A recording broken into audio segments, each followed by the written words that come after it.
आज के इस एक्सप्लेनर में हम एक ऐसी प्राचीन प्रथा को डिकोड करने वाले हैं जो आध्यात्मिक समाधानों और पितृ मुक्ति से जुड़ी है।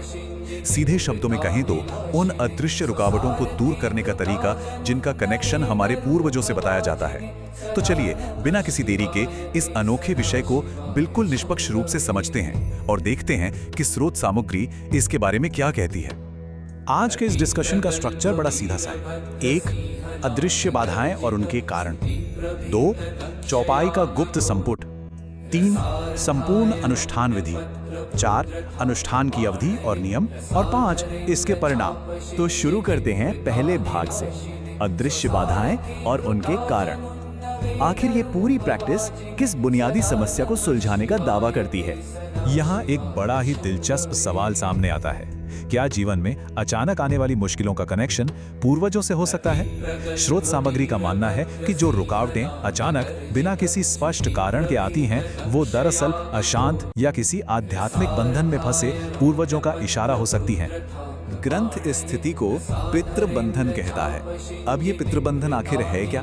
स्रोत के अनुसार ये एक ऐसी हालत है जहां पूर्वज अपनी किसी अधूरी इच्छा, श्राप या किसी तांत्रिक बंधन की वजह से एक ही जगह अटके हुए हैं। वो आगे नहीं बढ़ पा रहे।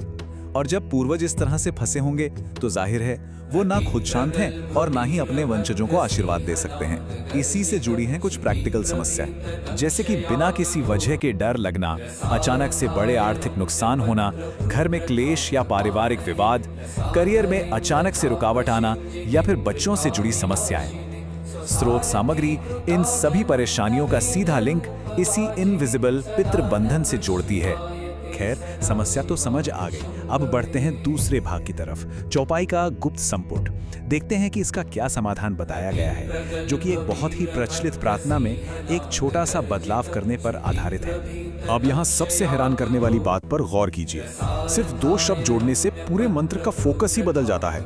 एक तरफ ओरिजिनल हनुमान चालीसा की लाइन है, संकट ते हनुमान छुड़ावे, जिसे आमतौर पर पर्सनल प्रोटेक्शन के लिए पढ़ा जाता है। पर दूसरी तरफ इस स्रोत ने जो संपुट या मॉडिफिकेशन सुझाया है, उसमें पितृ को शब्द जोड़ दिए गए हैं। मतलब पितृ को संकट ते हनुमान छुड़ावे। बस इतना सा एडिशन और इस मंत्र का पूरा मकसद पर्सनल सेफ्टी से शिफ्ट होकर सीधे पूर्वजों की मुक्ति पर चला जाता है। सवाल उठता है कि इस काम के लिए हनुमान जी यानी संकट मोचन का ही आह्वान क्यों किया गया है? स्रोत ये समझाता है कि बाधाओं को दूर करने की उनकी शक्ति सिर्फ इस भौतिक दुनिया तक सीमित नहीं है। उनकी पहुंच उन सूक्ष्म लोकों तक भी है जहां पूर्वज रहते हैं। ऐसा माना जाता है कि किसी भी तरह के बंधन को काटने और आत्माओं को मुक्त करने की उनमें असीम क्षमता है। आइए आगे बढ़ते हैं तीसरे भाग पर, संपूर्ण अनुष्ठान विधि। इस बदले हुए मंत्र का जाप आखिर करना कैसे है? ग्रंथ ने इसकी एक बड़ी ही स्पेसिफिक और स्टेप बाय स्टेप प्रोसेस दी है। ये पूरा प्रोसेस एक बहुत ही डीप सिंबॉलिक एनवायरनमेंट क्रिएट करता है। जैसे सबसे पहले दक्षिण दिशा की तरफ मुख करने को कहा गया है, जो ट्रेडिशनली पूर्वजों की दिशा मानी जाती है। फिर लाल आसन और हल्के लाल कपड़े पहनने का निर्देश है, क्योंकि लाल रंग मंगल, शक्ति और पितृदोष शांति को दर्शाता है। इसके साथ ही बिना तंबाकू वाला पान, गुड़, चना, सिंदूर और सरसों के तेल का दीपक जलाने जैसी चीजें इस विधि का एक अहम हिस्सा है। लेकिन शुरुआत करने से पहले एक बहुत जरूरी कदम है, संकल्प लेना। दाहिने हाथ में जल लेकर एक फॉर्मल शपथ ली जाती है, जिसमें अपना नाम और गोत्र बोलकर ये डिक्लेयर किया जाता है कि ये जाप पूर्वजों की शांति और मुक्ति के लिए किया जा रहा है। ये संकल्प बेसिकली एक आम पूजा को एक गहरी कमिटमेंट में बदल देता है। संकल्प के बाद इस मॉडिफाइड चौपाई को रोजाना ठीक 108 बार जपने का नियम है, और इसके लिए लाल चंदन या रुद्राक्ष की माला का इस्तेमाल करना होता है।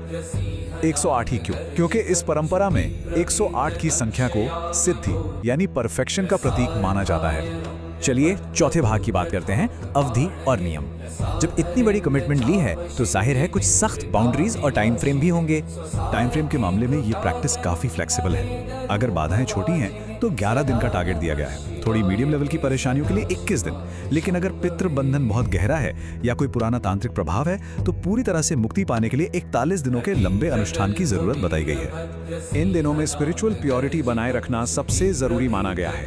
इस तुलना पर ध्यान दें, क्या करना है और क्या नहीं। सात्विक भोजन, ब्रह्मचर्य और मंगलवार, शनिवार या अमावस्या पर स्पेशल फोकस, ये सब करना है। और क्या नहीं करना? किसी की बुराई या चुगली बिल्कुल नहीं, मांस मदिरा से दूरी और किसी भी तरह के नेगेटिव ख्यालों या झगड़ों से पूरी तरह बचना है। अब आते हैं आखिरी और 5वें भाग पर, अनुष्ठान के परिणाम। ग्रंथ में उन स्पेसिफिक संकेतों का जिक्र है जो बताते हैं कि ये रिचुअल अपना असर दिखा रहा है। अगर पूर्वज सच में मुक्त हो रहे हैं तो लाइफ में कुछ डेफिनेट पॉजिटिव बदलाव आते हैं, जैसे सपनों में पूर्वजों का आना और अपनी आज़ादी का इशारा देना, घर के क्लेश शांत होना, रुके हुए कामों में अचानक तेजी आना, मेंटली एक हल्कापन फील करना और फाइनेंशियल हालत सुधारना। स्रोत का दावा है कि ये संकेत कभी-कभी 21 दिन पूरे होने के आसपास ही दिखने लगते हैं। आगे ये भी बताया गया है कि ये प्रैक्टिस बस एक बार करके छोड़ने वाली नहीं है। इसे रोजमर्रा की जिंदगी में भी शामिल किया जा सकता है, जैसे मंगलवार, शनिवार और अमावस्या को नॉर्मल जाप करना, या फिर पूर्वजों के नाम पर गरीबों को खाना खिलाना और साल में एक बार 21 दिन का रिचुअल रिपीट करना। रोजाना की इस प्रक्रिया का एंड एक बहुत ही इमोशनल प्रार्थना के साथ होता है।